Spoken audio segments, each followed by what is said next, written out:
It was the most traumatic, scary, and uh,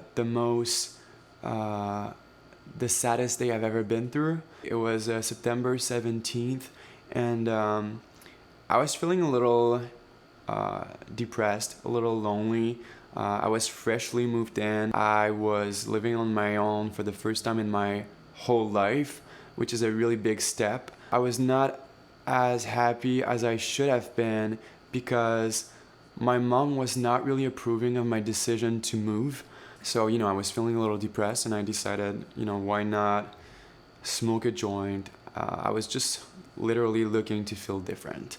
And it was a really bad idea because if you would know me as a person, you would know that weed is seriously not my thing. It makes me feel extremely anxious, super paranoid. But I did it anyway. I was reckless. After smoking, I heard someone violently knocking on every single windows of my apartment. And as I said, I just smoked, so I was already like super paranoid. So that really made me anxious. I went quickly to the door, and when I opened the door, my stepfather was there. So I asked him, what's going on? And there was this very upset look in his face, and I was like, oh man, I did something. I probably did something. My mom was standing right next to him, and I said, Mom, what's going on? And she started making this very iconic, ugly, crying face. The first impression I had was that uh, they were probably there to tell me that they were getting a divorce or something. But then my mom goes on and says, your father had a stroke. He passed away this morning. And at this moment, my world just completely crushed. I lost a sense of time.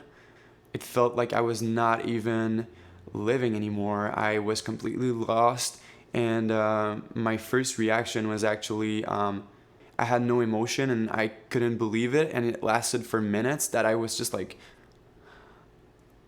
not understanding the situation. And I remember my mom hugged me and she said we need to go to the hospital.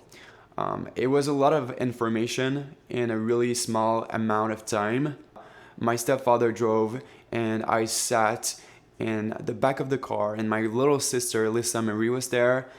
This happened in 2017 and my sister is born in 2016, which means she was like barely a year old when this happened. And I remember this was such a cute moment. She is such a bright soul. She took her little micro hand and she held my big hand the whole trip. And we're talking about like a 45 minutes drive. And normally, I mean, like, she's a child and she's like really turbulent and she cries a lot. She was like the bigger sister. And she was taking care of me, and I will always remember that. She really has a good instinct. We get to the hospital, and then all my family's there, and I mean, we're all in shock. I was in shock too. My mom, she says, "You need to go see your dad." And at first, I was like, "There's no way I'm gonna see my dad in his deathbed." In his deathbed. That was a no for me. But then, the nurse, she told us that it might be the last time I would see him in person. My heart was not ready for this. But I finally decided to go. And when I entered the room, it was like the worst image I've ever seen in my whole life. He had like those big stamps, like those big marks from the machine that reanimated him. And I don't know, he just looked like really dead, and it broke my heart. Following my father's death, I had a lot of mixed feelings because there's one little detail that you don't know, and it's that before my father died, we didn't talk for a year, if it's not a year and a half. Um, but before judging me, you need to know that he actually initiated the fact that we didn't talk. I remember that he called me and my brother on the phone, and we were both living at my mom's, and I think there was a lot of bad feelings about us living there because she had this new boyfriend. Well, I mean, her boyfriend was not new. Like, they've been together for like at least 6 years, but he had a lot of money, and I think my father was a little jealous of that, and he was paying us a lot of things. So my father called me and my brother, and he said, I don't want to see you guys anymore. You guys are extremely superficial and money oriented, and you're making me feel like a big shit. You guys are reminding me of your mom. When he said that, I was trying to be the bigger person, and I just said, I'm sorry, I'm making you feel, we're making you feel that way, and I don't think what you're doing right now is fair.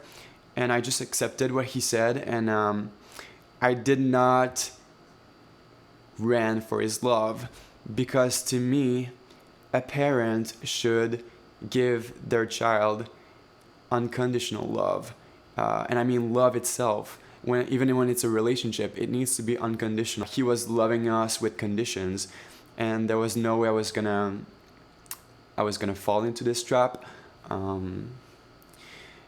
And I was starting to know a little bit how my father was. I think it was 6 years before this phone call. I was, I think, 14 years old, and I was in school, and the secretary called me in class, and she said, Carl can't take the bus tonight. His father is going to pick him up. I went outside after school, and my father was parked in front of the school. I get into his car. My brother was already seated in the back, and right when I got into his car, I could feel that the energy was really off. I could feel that he was about to explode. And when he was angry, he was the scariest person I've ever seen. So he was holding a paper, and he said, "What is that?" And I was like so scared, and it was a paper from the lawyer, and it was from my mom's, and she was asking my dad for a monthly money every month, because she was raising us, and she didn't really have money back then. She was a single mom. My father always used me, I think, as a weapon, because my brother, he was not as sensitive as me. He didn't give a fuck as much as I did, and I was tortured by the situation. Like, he was really angry, and he said, I'm gonna disappear.